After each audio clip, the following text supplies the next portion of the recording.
ये तकरीबन 53 साल पुरानी बात है जब एक शख्स उड़ते हुए जहाज से छलांग लगाकर कहीं गायब हो जाता है और तमाम एजेंसियां उसे ढूंढने में अपनी सारी ताकत खर्च कर देती हैं।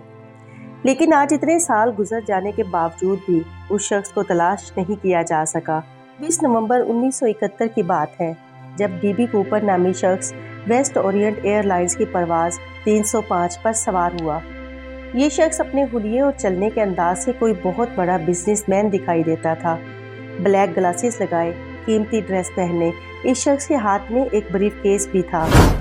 नाजरीन, ये उस ज़माने की बात है जब डोमेस्टिक हवाई सफ़र के दौरान कोई ज़्यादा चेकिंग नहीं हुआ करती थी, लिहाजा किसी को मालूम नहीं था कि इस शख्स के हाथ में मौजूद ब्रीफ केस के अंदर क्या है। डीबी कूपर तैयारे में सवार हुआ और जहाज़ की पिछली सीट पर बैठ गया।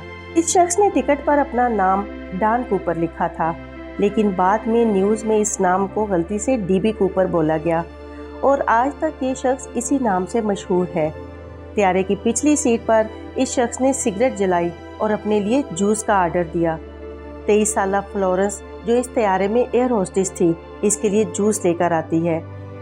डीबी कूपर मुस्कुराते हुए उसे एक पर्ची थमा देता है जिस पर लिखा था, मेरे ब्रीफ केस में एक बम है, मैं चाहता हूँ कि तुम इस वक्त मेरे बराबर में आकर बैठ जाओ। नाजरीन, इन चंद अल्फाज ने पूरे अमेरिका के होश उड़ा दिए। अमेरिका की तारीख का हाई जैकिंग का ये पहला वाक़या था। एयर होस्टेस काफ़ी देर खौफज़दा रही और उस शख्स की हिदायत के मुताबिक उसके साथ बैठ गई। अब डीबी कूपर ने उस एयर होस्टेस के सामने अपना ब्रीफ केस खोला जिसमें बॉम्ब लगा हुआ था। उस मुसाफिर के 3 मुतालबात थे। उसे 5 बजे से पहले $2 लाख, 2 पैराशूट के पेयर्स और लैंडिंग के वक्त से पहले रीफ्यूलिंग ट्रक रेडी चाहिए था। साथ ही उसने एयर होस्टेस को ये पैगाम भी दिया कि अगर उसके मुतालबात पूरे ना किए गए तो वह बम को फाड़ देगा। इस डोमेस्टिक जहाज़ में 35 मुसाफिर सवार थे जिनकी ज़िंदगियां खतरे में थीं, लेकिन किसी को इस बारे में कोई खबर नहीं थी कि पिछली सीट पर क्या हो रहा है। फ्लोरेंस ने कैप्टन तक ये पैगाम पहुंचाया। इसके बाद एक दूसरी एयर होस्टेस टीना उस मुसाफिर के साथ आकर बैठ गई और कूपर और पायलट के दरमियान पैगाम रसानी का काम करती रही। अमेरिका की तारीख का ये पहला हाई जैकिंग का वाक़या था जिसने अमेरिका की नींदें उड़ा दी। अमेरिका की तमाम एजेंसियों को हाई अलर्ट कर दिया गया था। कूपर की तमाम मुतालबात मानने का इरादा कर लिया गया था। एक तरफ तो 35 लोगों की ज़िंदगी खतरे में थी, जबकि दूसरी तरफ इन एजेंसियों का ख्याल था कि कूपर के नीचे उतरते ही उसे गिरफ्तार कर लिया जाएगा। लेकिन ये एक खुशफहमी के सिवा कुछ नहीं था।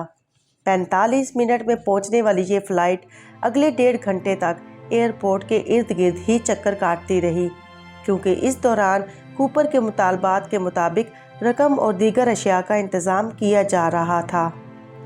मुसाफिरों को बताया गया कि प्लेन में कोई टेक्निकल ख़राबी आ चुकी है जिसकी वजह से लैंडिंग में दुश्वारी का सामना करना पड़ रहा है।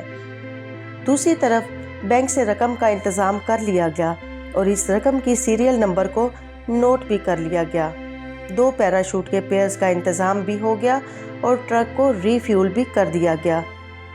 ये रकम उस पैराशूट के साथ कूपर तक पहुंचा दिए गए। कूपर ने अपने मुतालबात पूरे होने पर तमाम मुसाफिरों को जहाज़ से उतरने की इजाज़त दे दी, जबकि जहाज़ के अमले को जहाज़ ही में रोक लिया गया। गहरे अंधेरे में जहाज़ एक बार फिर टेक ऑफ कर गया। कूपर ने पायलट को हिदायत की कि जहाज़ की लैंडिंग के गियर्स को खुला रखा जाए और रफ्तार 320 किलोमीटर फी घंटा होनी चाहिए। जहाज़ को मैक्सिको की तरफ लेकर जाया जाए, लेकिन फ्यूल कम होने की वजह से पायलट ने कूपर को रीनो या फिनिक्स से रीफ्यूलिंग की इजाज़त मांगी। डीबी कूपर ने रीनो पर एग्री किया। एजेंसियां कूपर को गिरफ्तार करने के लिए भी काम कर रही थीं। जहाज़ का पीछा करने के लिए 2 जेट तैयारे भी भेजे गए जो कि उसकी स्पीड का मुकाबला ना कर सके, लेकिन एयर होस्टेस टीना को इसी दौरान कूपर ने पायलट के पास जाने के लिए कहा। टीना ने पायलट के कॉकपिट का दरवाज़ा बंद करते हुए आखिरी बार एक लम्हे के लिए मुड़ कर देखा तो डॉन कूपर पैराशूट अपने जिस्म पर बांध चुका था। जहाज की पिछली सीढ़ियां खुली और कूपर ने वहां से छलांग लगा दी, लेकिन छलांग लगाते हुए उसे किसी ने भी नहीं देखा। सिर्फ सीढ़ियों के खुलने से अंदाज़ा लगाया गया कि कूपर ने यहाँ से छलांग लगाई होगी। उस दिन से आज तक तकरीबन आधी सदी गुजर चुकी है। तमाम एजेंसियां कूपर को ढूंढने में मसरूफ़ रहीं, लेकिन आज तक कूपर का किसी को कुछ सुराग नहीं मिल सका।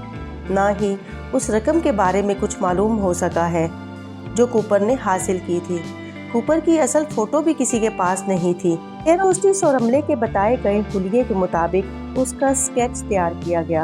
आज तक आप जितनी भी डीबी कूपर की तस्वीर देखते हैं, जो वो असल में ख्याली स्केच है। असल तस्वीर किसी के पास भी मौजूद नहीं है। कूपर ने जहां छलांग लगाई थी उस जगह के बारे में जानना कुछ ज़्यादा मुश्किल नहीं था, क्योंकि जहाज़ का रास्ता ऑन रिकॉर्ड था। पिछली सीढ़ी के खुलने का वक़्त भी रिकॉर्ड हो गया था, इसलिए अंदाज़ा लगाया जा सकता था कि कूपर ने किस जगह पर लैंड किया होगा। मतलूबा जगह पर कूपर को तलाश करने के लिए सारी ताकत लगा दी गई। अखबार में कूपर के बारे में बताने वाले के लिए इनाम भी रखा गया, लेकिन आज तक इस कोशिश में कोई भी कामयाब नहीं हो सका। कहानी में नया मोड़ उस वक्त आया जब एक जगह एक बच्चे को रेत में खेलते हुए नोटों की 3 गड्डियाँ मिली। ये कूपर के छलांग लगाने के 9 साल बाद का वाकया है। मिलने वाली ये रकम तकरीबन $5000 के बराबर थी। बच्चे के पेरेंट्स FBI के पास ये रकम लेकर गए। सीरियल नंबर्स के मुताबिक ये कूपर को दिए गए पैसों से मैच कर गए। जहाँ से ये नोट मिले थे वो उस जगह से 27 किलोमीटर दूर थी जहाँ पर कूपर ने छलांग लगाई थी। इस वाकये के बाद ये केस और भी उलझ कर रह गया। ये राज मजीद राज बनकर रह गया कि आखिर 27 किलोमीटर दूर रेत में ये पैसे किस तरह से आए। इस बात की हकीकत भी नहीं मालूम हो सकी कि क्या पैसे जानबूझकर यहाँ दबाए गए थे ताकि केस को मजीद उलझाया जा सके, और यहाँ से कूपर कहाँ पे फरार हो गया कुछ मालूम नहीं हो सका। इन नोटों के अलावा दोबारा कभी बाकी की रकम नहीं मिल सकी। जहाज से सिर्फ कूपर के सिगरेट के बचे हुए टुकड़े, एक टाई और उसका छोड़ा हुआ पैराशूट ही जो इस केस को सुलझाने के लिए नाकाफ़ी सबूत है। तकरीबन 53 इयर्स गुजर जाने के बावजूद भी ये केस आज भी खुला हुआ है। इस केस को हल करने की कोशिशें आज भी जारी हैं, लेकिन आज भी अमेरिका की तमाम एजेंसियां इस केस को हल करने में नाकाम हो चुकी हैं। ये केस आज भी अधूरा है और FBI को कूपर की आज भी तलाश है। हमारी आज की वीडियो आपको कैसी लगी कमेंट बॉक्स में कमेंट करके ज़रूर बताइएगा। बहुत शुक्रिया।